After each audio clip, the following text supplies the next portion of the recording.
Vous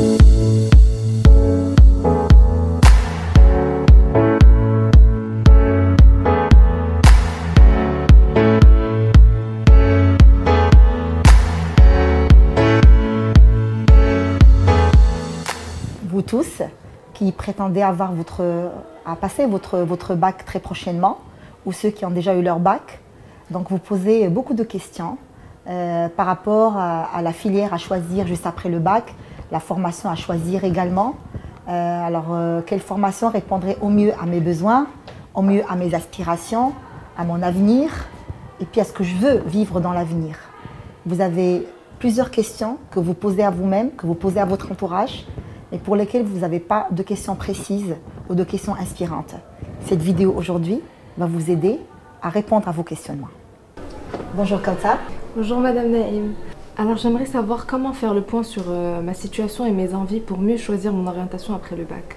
Quand on est sur un choix décisif dans la vie, comme celui de choisir une orientation après la fin d'un cycle premier, à savoir le cycle secondaire, ce qu'il faut aujourd'hui et ce dont on a besoin, c'est beaucoup plus que vous arriveriez à prendre vos élans et donc à prendre votre envol et systématiquement de rêver. Ce qu'on vous demanderait, c'est de ne plus penser à aucune contrainte, ni les contraintes budgétaires, ni les contraintes financières, encore moins les contraintes géographiques ou autres, mais il faut simplement vous dire qu'est-ce que vous avez envie de faire comme formation, qu'est-ce que vous avez envie de faire comme métier demain, qu'est-ce que vous avez envie de vivre demain comme un avenir. Et essayez de réfléchir à cela sans penser aux contraintes. Comme j'ai dit, les contraintes financières, familiales ou géographiques ou autres. Il faut absolument être capable d'être à la limite plus ou moins mégalo et donc prendre votre élan et puis rêver grand et rêver grandiose. Et c'est là où vous arriveriez à trouver la réponse. Et j'aimerais savoir, est-ce que je suis obligée d'avoir un projet professionnel pour choisir mon orientation dans le futur? Oui, nous avons besoin d'avoir un projet personnel et un projet professionnel. Vous savez, après le bac, nous nous inscrivons dans une formation post-bac. Et les formations post-bac sont toutes des formations qui devraient normalement nous préparer pour un métier, pour l'avenir, et donc pour aussi votre avenir personnel. Donc oui, vous avez besoin d'avoir un projet professionnel. C'est le projet professionnel qui vous donnerait une visibilité par rapport à vos choix de l'avenir, et ces mêmes choix qui vous pousseraient ou alors qui vous mettraient sur le meilleur choix de la formation aujourd'hui. Maintenant, comment mettre en place un projet professionnel? Là est la question. Donc, il faudrait d'abord commencer par faire son projet personnel, c'est-à-dire prendre une petite pause et où vous allez faire un peu de l'introspection personnelle et vous allez réfléchir à vos caractères personnels et individuels. Quelles sont vos qualités personnelles? Qu'est-ce que vous savez tellement faire et vous le faites de façon naturelle? Et on aura les personnes, par exemple, qui aiment les chiffres et qui adorent faire des calculs. D'autres personnes, peut-être bien en fait, qui sont très douées pour la communication ou pour peut-être bien en fait l'échange et le commerce.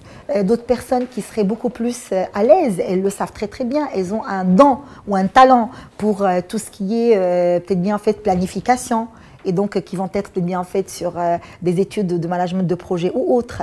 Mais il faut absolument démarrer de son projet personnel, de ses qualités personnelles pour faire le choix de la formation qui est en adéquation avec votre zone de confort, votre zone bien sûr de vos qualités individuelles, mais également ce que vous avez envie de faire. Alors une fois que le projet personnel est mis en place et donc vos qualités sont cernées, il faut également penser à ce que vous n'aimez pas faire.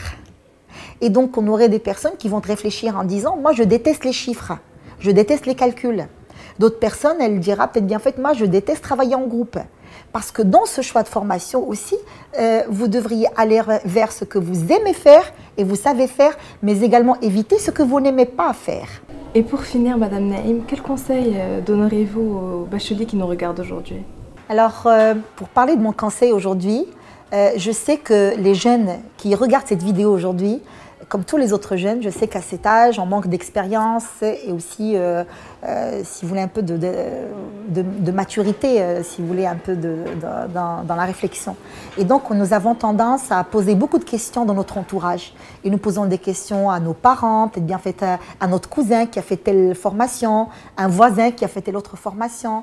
À vous tous qui regardez cette vidéo aujourd'hui, je vous dis, vous avez le droit de poser des questions autour de vous.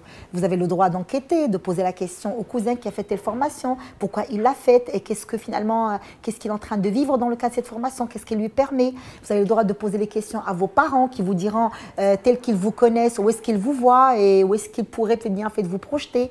Posez aussi les questions à vos orientateurs, les conseils d'orientation que vous recevez et qui pourraient aussi peut-être bien vous aider en donnant peut-être bien beaucoup plus d'éclaircissements sur telle ou telle autre formation. Vous avez aussi le droit de poser des questions à des amis ou alors aux frères ou aux sœurs des amis. Vous avez le droit de poser toutes les questions à tout le monde. Mais dites-vous bien que c'est vous qui allez faire le choix. C'est à vous de faire votre choix. Et vous ferez vos choix en fonction de votre projet personnel, en fonction de vos matières de prédilection, comme j'ai dit précédemment, mais également à la lumière de ce que vous avez entendu et les conseils des uns des autres. Mais dites-vous bien que ces ambitions-là, ce sont vos ambitions et les choix, ce sont les vôtres. Donc, assumez cette responsabilité.